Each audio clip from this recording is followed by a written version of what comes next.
மைவி3 குடும்ப உறவுகளுக்கும் மற்றும் அனைத்து நண்பர்களுக்கும் எனது மாலை வணக்கம். இன்றைக்கி மைவி3 பற்றி ஏகப்பட்ட விஷயங்கள் சித்திராதப்பட்டு மைவி3 மெம்பர்ஸ், அதாவது கடனுங்கிற கடலில் மூழ்கி அவங்க நிம்மதி இழந்து, அவங்க வாழ்வாதாரம் பொருளாதாரத்தை இழந்து அசிங்கப்பட்டு கடந்த ஒரு வருஷமாக வேதனையில் இருக்காங்க. இப்போ தான் பார்த்தேன் ஒரு வீடியோ, அந்த தம்பி ரொம்ப அருமையாக பேசியிருக்காப்புல, அவர் இந்த தர்மபுரிலேருந்து பேசியிருக்காப்புல. என்னுடைய கேள்வி எல்லாமே என்னுடைய டீமில் இதே கேள்வி தான் நான் கேட்டேன். என் ஆஃபீஸ்லேயே, மதுரையில் உள்ள ஆஃபீஸ்லேயே போய் கேட்டேன். ஆனால் வந்துட்டு சரியான ஒரு மதுரையில் உள்ள ஆஃபீஸில் கேட்டேன்னா என்ன கேள்வி கேட்டேன்னா, மைவி3 டீம் மக்கள்கிட்ட எல்லாத்துக்குமே சொன்னேன், வாங்குங்க நம்ம போராடுவோம். ஏன்னா இங்கே வந்துட்டு அரசியல்ன்ற பேரில் நிறையா வந்துட்டு அசிங்கம் தான் நடக்குது. அதனால் நமக்கு உண்டானதை நாம் தான் வந்து செய்யணும், நமக்கு உண்டான நம்ம தான் கேட்டு வாங்கணும் அப்படின்னு எவ்வளோ விஷயங்கள் சொன்னேன். இப்போ சொன்னாங்க மக்கள், என்ன பண்ண சொன்னாங்க, வேணாங்க நம்ம பொறுத்திருப்போம், நம்ம எம்டி சார் நல்ல முடிவு, அவரே வந்து எல்லாமே பண்ணி அவரே விஷயங்கள் நம்ம கம்பெனி தப்பு இல்லை நிரூபிச்சுட்டு வருவார் அப்படின்னு சொல்லி வாயை அடைச்சிட்டாங்க. இப்போ கூட நான் வந்து ஒரு எப்படி சொல்கிறது, ஒரு நொந்து ஒரு வேதனையில் தான் நான் பேசிக்கிட்டு இருக்கேன். இந்த தம்பி பேசுனது தர்மபுரிலேருந்து பேசிட்டு அப்புறம் ரொம்ப அருமையாக வந்து அந்த விஷயங்கள்லாம் வந்து கரெக்டான ஒரு விஷயங்கள் தான். எப்படி சொல்கிறேன்னு தெரில. இந்த பாட்டாளி மக்களில் இருக்கிற இந்த அசோக் சுனிதி, அவருக்கு என்ன வேணும்னு தெரில.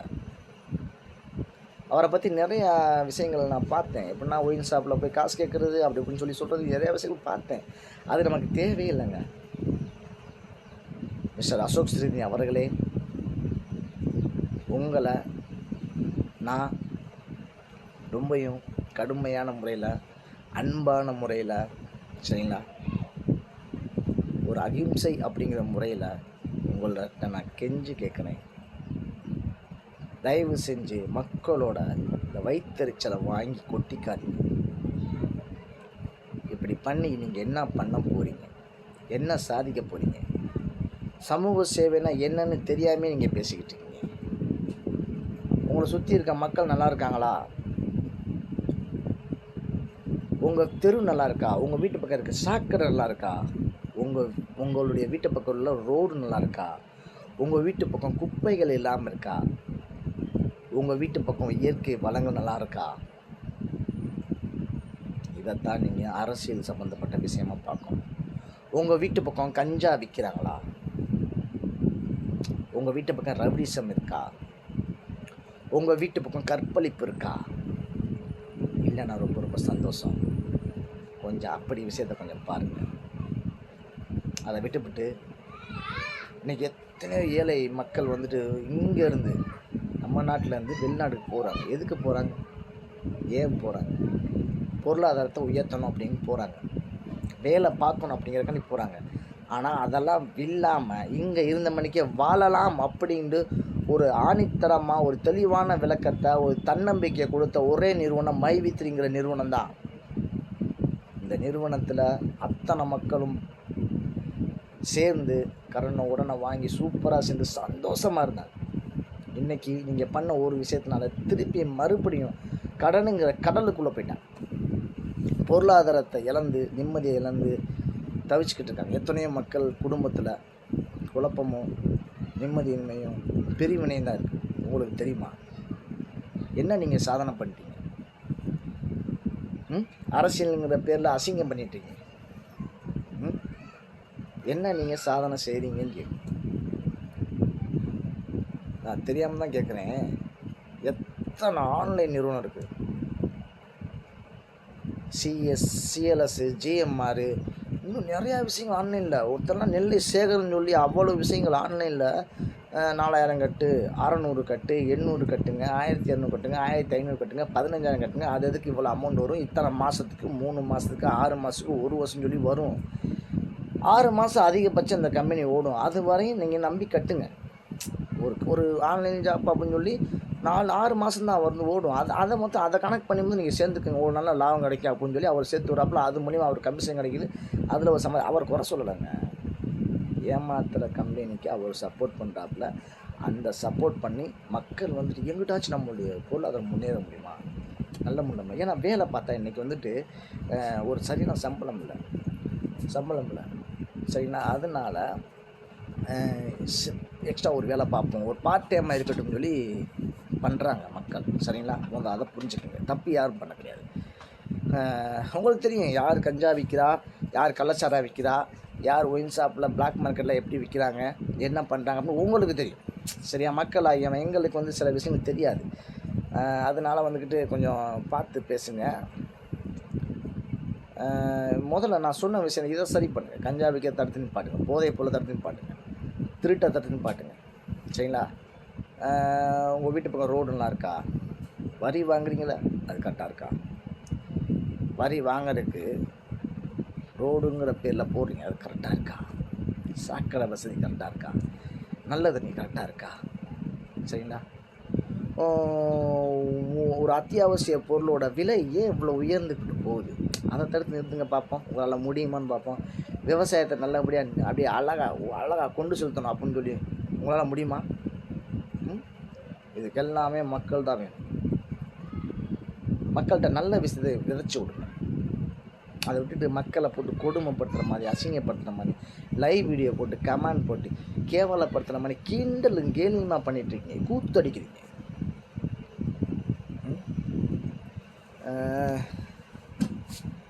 தெரியாமல் கேட்குறேன், மறுபடியும் கேட்குறேன், எத்தனை மக்கள் ஃபாரின் போயிட்டுருக்காங்க, சம்பாதிக்க தானே போகிறாங்க. அதெல்லாம் வேண்டாம் அப்படின்னு ஒரு நல்ல நிறுவனமாக ஒரு விஷயத்த பண்ணியிருக்கு இந்த நிறுவனம். அதுக்கு விளக்கமும் சொல்லியாச்சு. அந்த விளக்கத்தை கேட்டுட்டு ஏன் இந்த நீதி கிடைக்காம இருக்குது?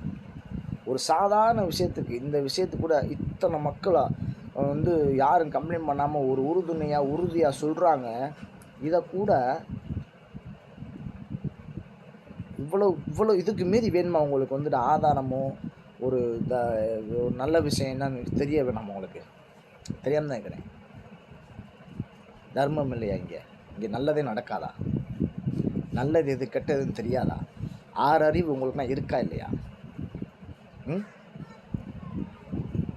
எதுக்காக இத்தனை நாள் போட்டு இழுத்தடிச்சிட்டு மக்களாகிய நாங்கள் வந்து உள்ளுக்குள்ள களத்தில் இறங்கி என்னதுன்னு கேட்கணுமா?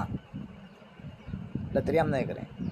விஜய் சார், சீமான் சார், கமல் சார், அப்புறம் அண்ணாமலை சார், நீங்களாம் வந்துட்டு நிறையா பேசுகிறீங்களா? எங்கள் இதை பற்றி பேசுங்க கொஞ்சம் பார்ப்போம். மக்களுக்கு நல்லது செய்யுங்க பார்ப்போம். அந்த தம்பி சொன்ன மாதிரி இந்த பாட்டாளி மக்கள் கட்சி தலைவர் திரு அன்புமணி ராமதாஸ் அவர்களே, மக்களுக்கு நல்லது செய்ய நினச்சிங்கன்னா தயவு செஞ்சு போய் அந்த கேஸை வாபஸ் வாங்கிட்டு நீங்கள் கம்பெனி எப்படி ரன் பண்ண நினச்சிங்களோ அதேமாதிரி ரன் பண்ணுங்கள். கரெக்டாக இருந்துக்குங்க, கரெக்டாக பண்ணுங்கள், மக்கள் நல்லது செய்கிறீங்க, நல்லபடியாக பண்ணுங்கன்னு சொல்லி வாபஸ் வாங்க. இல்லைனா மக்களாகிய நாங்கள் மறுபடியும் சொல்கிறேன், மக்கள்லாம் சேர்ந்தது அந்த அரசாங்கம். இந்த மக்களுக்கே அந்த நீதியும் இந்த தர்மமும் ஒரு நல்ல விஷயமும் எதுவுமே நடக்கலைன்னா இந்த அரசாங்கம் எதுக்கு? இந்த சட்டம் எதுக்கு? இந்த சட்டம் என்ன பண்ணுது? நீங்கள் உங்கள் வேலையை சூழ்ச்சியை காட்டிட்டீங்க. அதாவது எப்படின்னா ஒரு நல்ல விஷயன்ற பேரில் ஒரு விஷயத்த பண்ணிட்டீங்க. சரிங்களா? கேஸ் கொடுத்துட்டீங்க. கேஸ் எதுக்கு கொடுத்தியா? கேஸ் எதுக்கு கொடுத்த சொல்லுங்கள். கேஸ் போட்டால் எல்லாம் முடிஞ்சு போயிருமா? அரசியல்வாதி தானே, மக்களுடைய நிலைமை என்னன்னு தெரிய வேண்டாமா? மக்கள் யாரும் ஏமாந்துட்டாங்களா? மக்கள் யாரும் கேஸ் கொடுத்தாங்களா? மக்கள் இங்கே ஏமாந்து அப்படியே கண்ணீர் வடிச்சிருந்தாங்களா? எதுக்கு கேஸ் கொடுத்த? திடீர்னு ஏன் கேஸ் கொடுத்தீங்க? கேஸு எதுக்காக திடீர்னு கொடுத்தீங்க? இதுக்கு முதல்ல பதில் வருமா?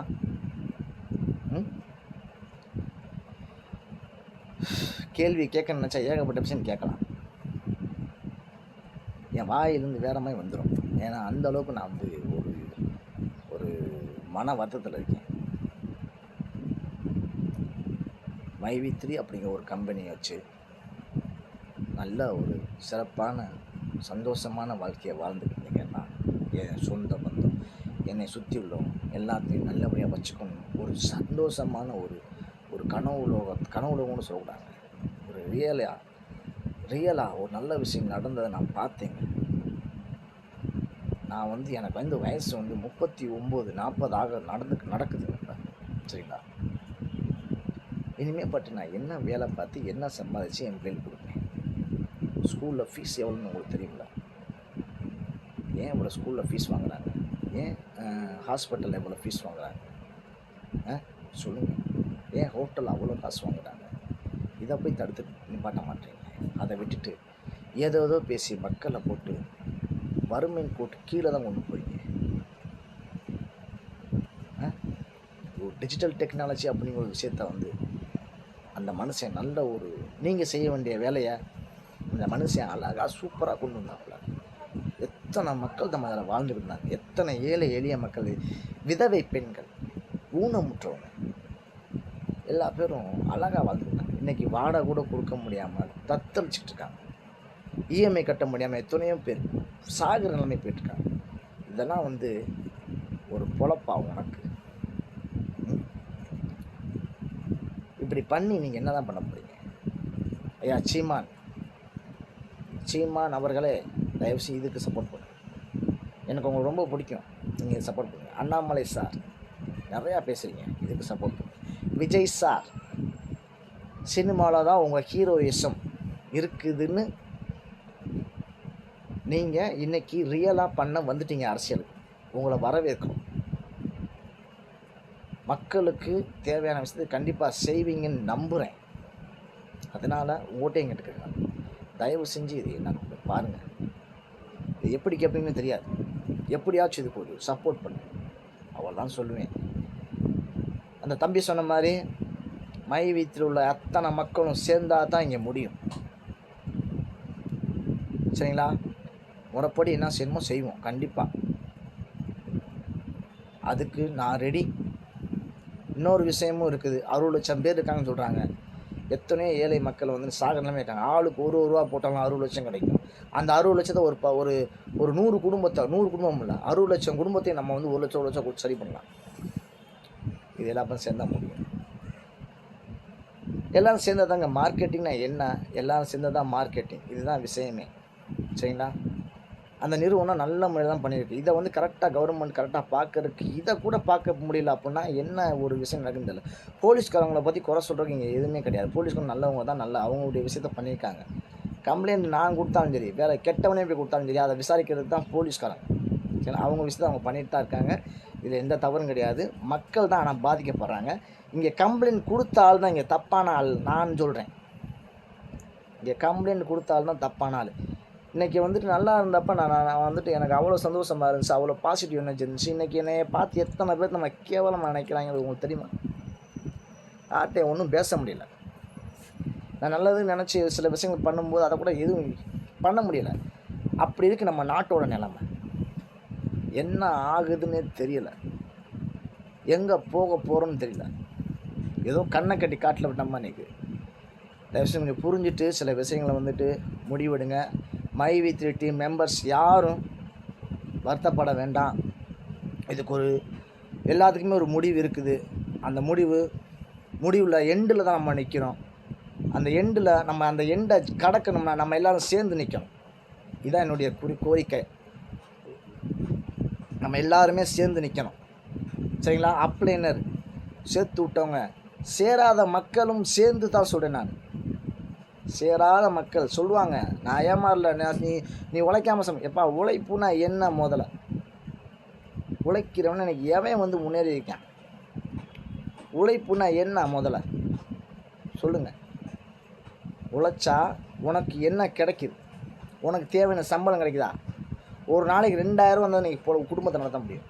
அப்போ நம்ம நாட்டில் இன்றைக்கி உழைச்சோம்னா இன்றைக்கி ஒரு நாளைக்கு 500 ரூபா 1000 ரூபாய்க்கு மட்டும் தாண்ட முடியாது. 1000 ரூபா சம்பாதிச்சுன்னு வச்சுக்கலாம். ஒரு 10 நாள் தொடர்ந்து சம்பாதிச்சோன்னா அடுத்த 20 நாள் நான் வீட்டில் உட்காரணும். அந்த மாதிரி இருக்குது நம்மளுக்கு இயற்கை. ஒரு சீதோஷ நிலையும் சாப்பாடு விஷயமும் அந்த டென்ஷன்னால் நமக்கு பைத்தியம், சர்க்கரை வியாதி, நிறைய விஷயங்கள் பார்க்குறீங்களா? ஹார்ட் ப்ராப்ளம் செத்து போயிடுறாங்க.